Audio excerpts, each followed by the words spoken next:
Absolutely. And don't let your audience be your boss either. Because they're going to anyway. But I don't think they want to. Like, when you ask your followers what they want to see, they don't want to hear that. I don't like it when someone I follow asks me what I want to see from them. I want to be like, who's in charge here? Show me. This is the Good Influencer Podcast with Julia Markham and Becca McLeod, pulling back the curtain of how this multi-billion-dollar industry works. If you're going to be an influencer, be a good one. Welcome to the Good Influencer Podcast with Julia Markham. And I'm Becca. Hi, Becca. Hi. Here we talk about all things relating to the influencer world, and we share it in a really fun and juicy way, don't we? Absolutely. Every episode is going to be juicy. Don't worry about it. Don't worry about it. I have tons of secrets to spill. Don't worry about it. That's what this podcast was built for. Really, I just needed a way to share all of this pent-up secrets in the last 16 years in a way that's going to benefit other people, and I felt like this podcast was the place to do it. Right. It's the behind the scenes of the behind the scenes. Exactly. The curtain behind the curtain, if you will.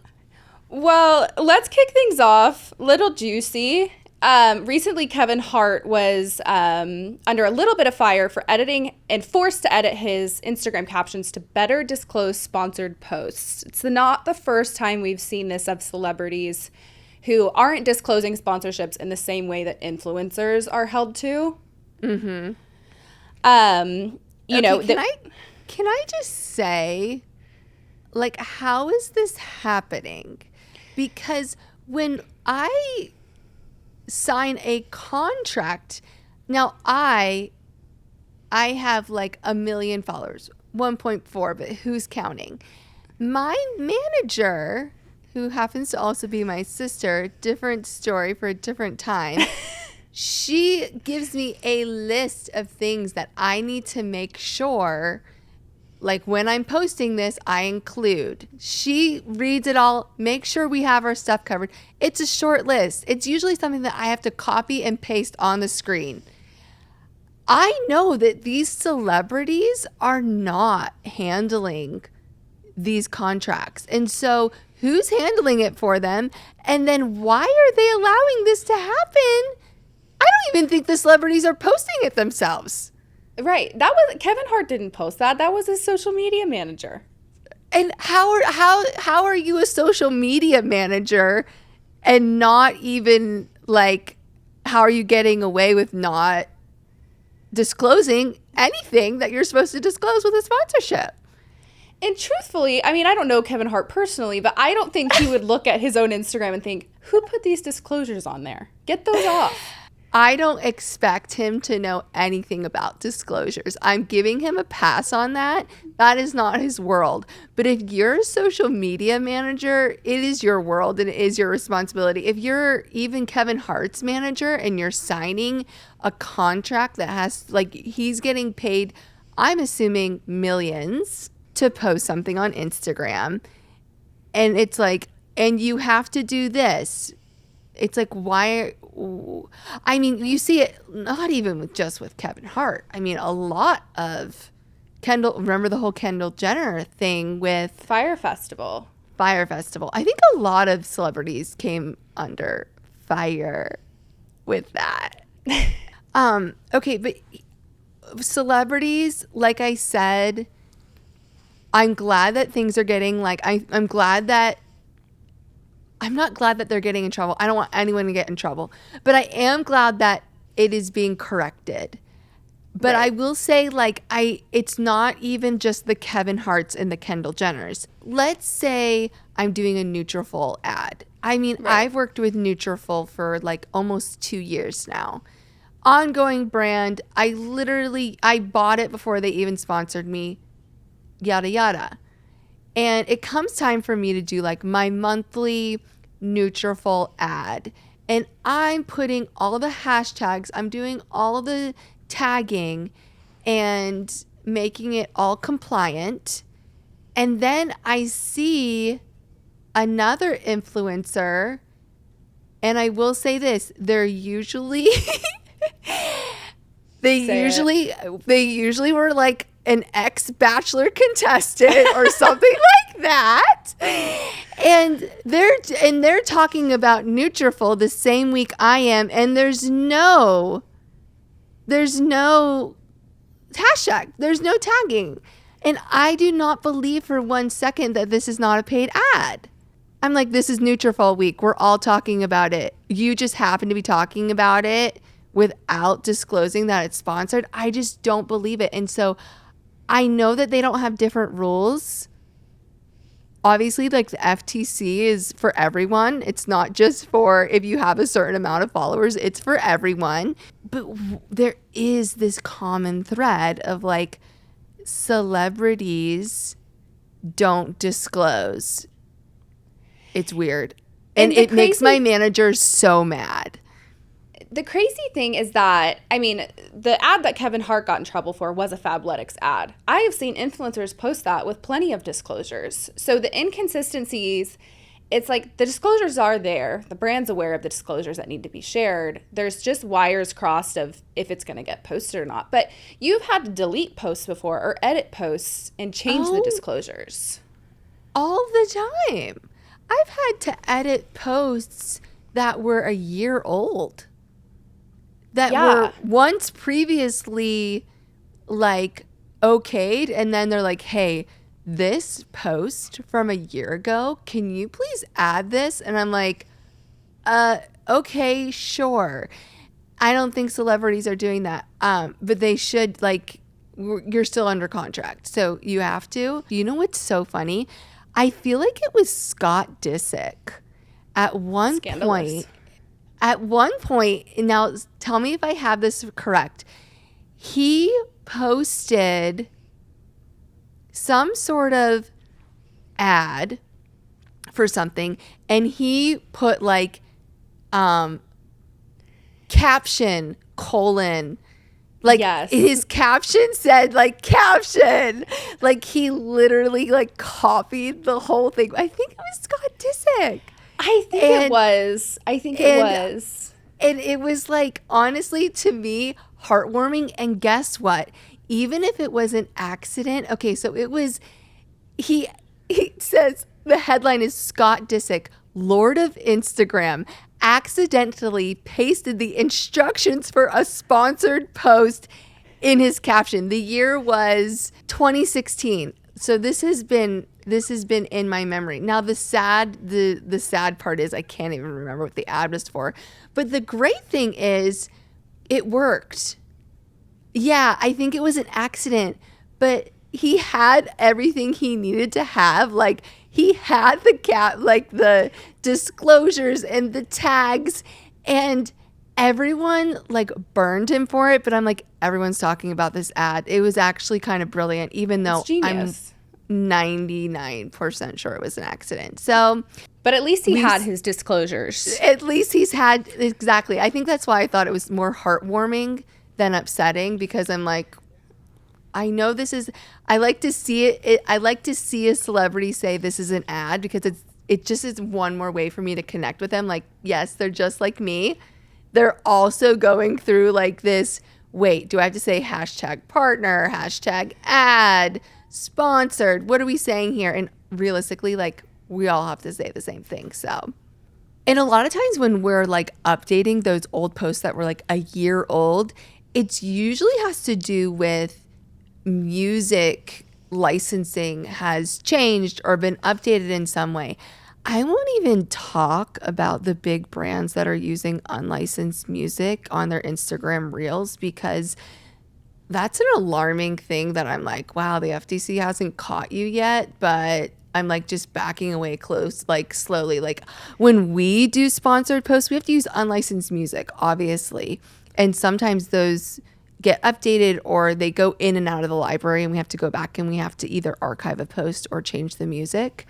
But really, all those FTC guidelines, they are to protect the brands. Like the brands are getting in trouble. These big brands, Target and Amazon and Lowe's and Walmart, like they've been hit by the FTC and fined because they are hiring people who are not disclosing things correctly.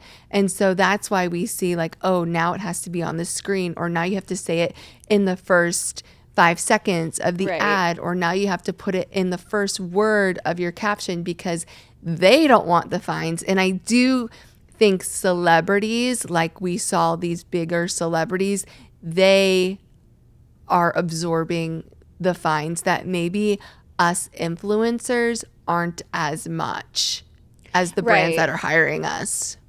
I remember when I was working on the image usage strategy course in the Good Influencer Library, I had a call with your lawyer and I asked her a bunch of questions about the FTC, and she confirmed that. She said when the FTC sees an issue with an influencer's post, they go to the brand first, and then the brand will go to the influencer. As an influencer, you're never just going to get a fine in the mail. You'll likely get some sort of warning from the FTC, but that would be over repeated issues like this, and you'll likely hear from the brand before that.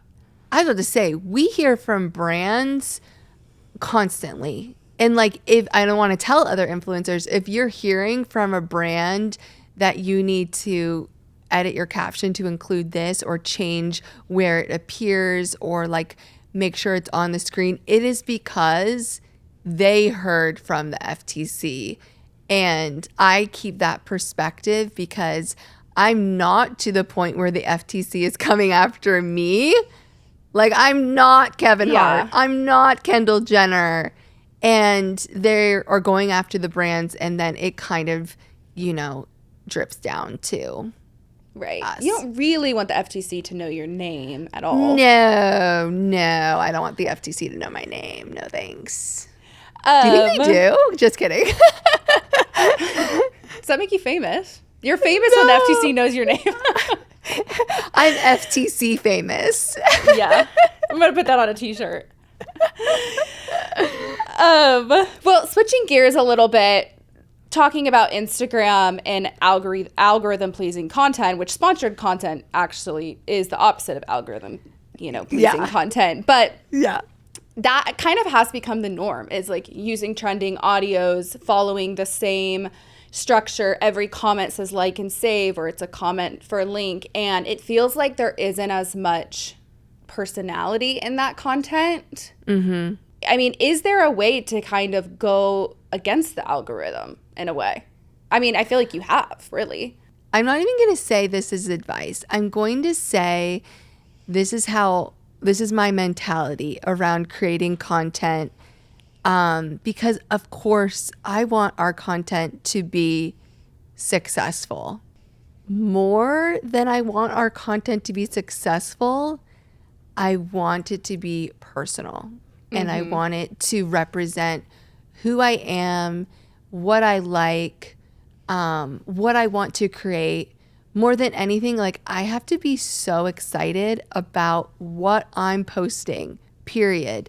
And I always advise our good influencers in the Good Influencer Mastermind that if you post something and it doesn't hit, let's just say it tanks, like, you still have to feel proud of that.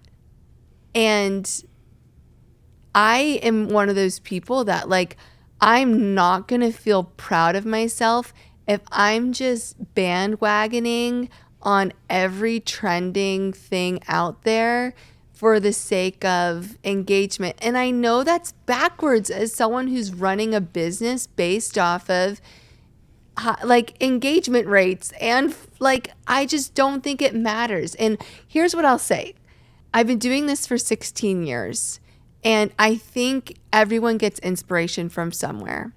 And when you are trying to find your style, you might try some things out and feel like, okay, I like this. There's different levels of commitment when you are finding your style. And I think at the beginning, you're trying a lot of things out. My path to success never was about views or follower count or likability. I'm not after like everyone in the world to like me.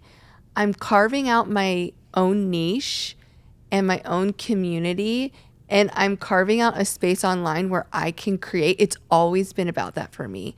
This has always been about creativity for me and like an outlet for that. When I started, I was a pregnant young mother to my first child. I have 3 kids now. I was staying at home for the very first time. I needed an outlet. And so it's always been about this creative outlet for me. And I will say, by staying true to myself and not worrying as much about trending audios or trending dance moves or how the algorithm is going to favor me today, I think that I've been happier day in and day out. And I firmly believe this is why I have product lines with major brands like Pottery Barn and Leloy. It's because they see personality and there's a uniqueness there. And to have the ability to have your own product lines, you have to have a unique point of view and you have to be able to stick with that. Right. So I don't fault anyone for riding bandwagons. If your end goal is popularity and your end goal, which sounds like they're like, yeah, of course my end goal is popularity. But if your end goal is like likes, followers, okay, sure. I just think that fire is going to burn out because you're going to burn out. You don't know who you're not following like your true self. You're kind of following what everyone else wants. I don't even ask my followers. I don't, in the nicest way, in the nicest, kindest, lovingest way. Like, I don't care what my followers want to see. Like, I've never asked them, like, what do you want to see from me? Because I believe as an influencer, you're in charge of introducing your audience to things that they don't even know they're going to like yet. And it might take them time to like it. Like, if everyone liked everything I did, I would be doing something extremely wrong, because that means they've already seen it. It's been done. Brands are not going to want to have product lines with me because that's something that's already been done. It's very likable. Yeah, that right. already exists. It's been watered down to the biggest department stores there are because everyone's already doing it. And there's a lot of popularity to be gained there. It's just not my goal. It's not long-term popularity. And you have kind of become famous to your followers for going against what, people would think. You'll say, which paint color do you like better? And sometimes you'll strategically pick the one that got less votes. Okay. I do want to correct something here. I do not strategically choose the opposite of what my audience wants. I just happen to sometimes, for the most part, like the other one more. And I'm not going to, I want them to be invested in this, and I want them to feel invested in it. And it's not a strategy to always choose the opposite. I just can't help myself that I happen to like the least popular one more. But I think that goes along with the whole algorithm talk, right? Like, I don't want to be a slave to the algorithm. I don't want to be a slave to anybody, my audience or the Instagram algorithm alike, telling me, if you want to be popular, you need to do it this way. Instead, I've found great popularity by forging my own path. And I think that uniqueness in the content that we're creating is what is making us popular. We are trendsetters. I had a difficult conversation with one of my team members last year that was very adamant about we need to do it this way because this is the way it's done. And I said, I don't care if that's the way that this format is historically done. I don't think that that is what creativity and innovation is about. It's about uniqueness, and it's about being the trendsetters. And I can see that an easy way to popularity, an easy way to gain numbers might be this way, but I don't think that's the memorable way. I don't want influencers to feel like they are just shackled to these rules of creating content when, last year, one of my favorite things to talk about was, did she win Betch of the Year? Risa Disa? What's her name? What was her name? Risa something on TikTok. And she did like the 25-part TikTok. Yeah. It was like a 25-part TikTok. Who did I marry? Minutes. Who did I marry? And it was like 25 parts or more. Each one was 10 minutes long.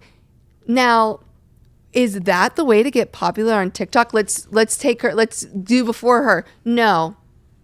Everyone's like, oh, follow trending things. Do this trend.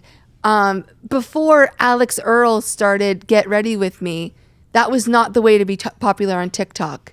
That was a unique thing that she did. And so there are quick ways to appease the algorithm. And I'm not saying we don't ever do that. Right. There's a balance. There's a balance. I'm just saying that is not in my, that's not in my plan for the week, is to round up the trends that we need to jump on. It's really and if you sit in our Monday meetings when we're talking about what's going live on the calendar, we start with what's being showcased. Which room of the house are we showcasing? It's never, oh, I saw this trend. How are we hopping on this trend? How are we going to copy this for our own page? It always starts with what do we need to share and how can we share this in a well-branded way? There's rarely trending audios. There's rarely ever just a hook that's been trending. It's always these unique ideas, which really is the job. And what I would recommend, my advice to influencers, and this is something that we did 2 years ago, or maybe it was just 1 year ago now, because I knew in my gut, that was never my way of creating content, but I never really put it to paper. And so last year, one thing that we did was we really defined what is our brand. I think everyone recognized our brand aesthetic. I just never put the words to it, moody, modern, traditional. Chris Loves Julia is moody, modern, traditional. And we wrote that down. And then I said, we are going all in on this in the fonts that we use, in our photography, in our music choice, in the type of content that we're creating, in our roundups, in our templates, in our media kits. Everything about our brand should feel moody, modern, traditional, because that is how you forge a path for your brand. That is how you make a mark. And every person and every creator should have 3 words that kind of describe what kind of content they like to create. I've never claimed to be an expert. And when that is part of our branding is we are homeowners and we're a non-expert voice on how to renovate your home. I don't need to be the best designer in the world to have a spot on Instagram. I just need to know who I am, and who I am actually doesn't have to be an expert. I can be a little bit messy. I can mess up online. A huge part of our content that we create is process driven. It's not even about the after. The after's a great perk, but our content has never been about the after. It's been about this middle process of renovating a house together. I just got a DM this morning being like, I can't believe you guys are renovating again. You guys never stop renovating. How do you do it? And I'm like, are you new here? Like, yeah, it's been 16 years. That's kind of, but it's like, that's the story. The story is we never stop. We never stop. But is it possible to be an algorithm pleaser and not a people pleaser? Because I think that's kind of the line that we're drawing here is, are you trying to please the algorithm, or are you trying to please the people on Instagram and what you think they want to see? Ooh, if I had to choose between like pleasing the algorithm or pleasing my audience, I'm pleasing the algorithm. Oops. 100%. My audience will catch up. And if they don't, the algorithm is going to reach people that do like it. And so, like my audience is following me because they trust me and they like me. And I think over the years have set certain expectations of what they can expect, but you always got to keep them on your toes, like on their toes. I never want people to, the second people know what to expect from you, like they're bored. Right. So keep your audience on their toes. Now we strategize about what's, reels. Okay, reels are now the way to reach new audiences. So of course we're going to make new reels. We're going to do it in our own way, but we're going to focus on it. Or, hey, carousels. Start making carousels because they're really hitting in the Instagram algorithm. Of course we're going to make carousels. We're going to decide what's in it, but I'm not saying like don't be educated about what's working on social media now. I'm just saying, hey, think of how you want to do your own twist on this. It's almost like let the algorithm be your coworker, not your boss. Oh, like, my don't goodness. feel like you're beholden to the algorithm. Or like we do, like we'll talk about, social media updates. Like Instagram's prioritizing likes and shares right now. Saves are not as important. It's in the back of our minds. It's not at the forefront of when we're planning the content calendar. Absolutely. And don't let your audience be your boss either. Because they're going to anyway. But I don't think they want to. Like when you ask your followers what they want to see, they don't want to hear that. I don't like it when someone I follow asks me what I want to see from them. I want to be like, who's in charge here? Show me. It's like I tell Chris, I'm like, please don't ask me what I want for dinner. Okay, I've made enough choices today, and his responsibility in our home is making dinner, and he's doing it to be kind and accommodating, as is those influencers that ask, what do you want to see from me? They're being kind. They want to be accommodating. They want you to feel like, oh, this is customized for my tastes. Right. And in reality, everything that Chris makes is amazing. And in reality, I would tell him, hey, how about your salt and vinegar chicken? And he was planning on making filet mignon. You know what I'm saying? It's like what we can offer our audiences should be at such a higher caliber than what they even know to ask for. That's so not true. That his salt and vinegar chicken is not amazing, because it is. But it's like our calibers up here, our knowledge, our expertise, our creativity is so much higher than what our audience can even fathom of asking us for. Yeah. You also risk, you ask your followers if they want to see fashion or recipes. You don't want to lock yourself into a lane because you feel like that's what your followers want to see. You gave them two options. Yeah. Well, they're going to pick one of the two. There's many other avenues you can go down. So you don't want to be beholden to what somebody else thinks you should be doing. I think you get burnt out, and I think you wouldn't be passionate. You wouldn't feel passionate about what you were creating. Moral of the story, don't be afraid to go against the grain. And don't be an audience pleaser or an algorithm pleaser. Yeah. Such helpful we'll advice. keep you updated on what the algorithm wants to see, but it doesn't have to rule everything. We are diving so much deeper into the algorithm in our upcoming Race to 10K starting on April 14th. This is a 4-week challenge. We do this twice a year, and it is our Race to 10K aimed at helping you reach your first or next 10,000 followers. It's a guided mentorship in our Facebook mastermind group. We're walking you through everything you need to know to grow your audience, monetize your content, understand the algorithm, and create content that you genuinely really love creating. So you can use the code podcast for 30% off of your monthly subscription. Julie and I will be hanging out there this week, but we will see you next week on the podcast. See you then.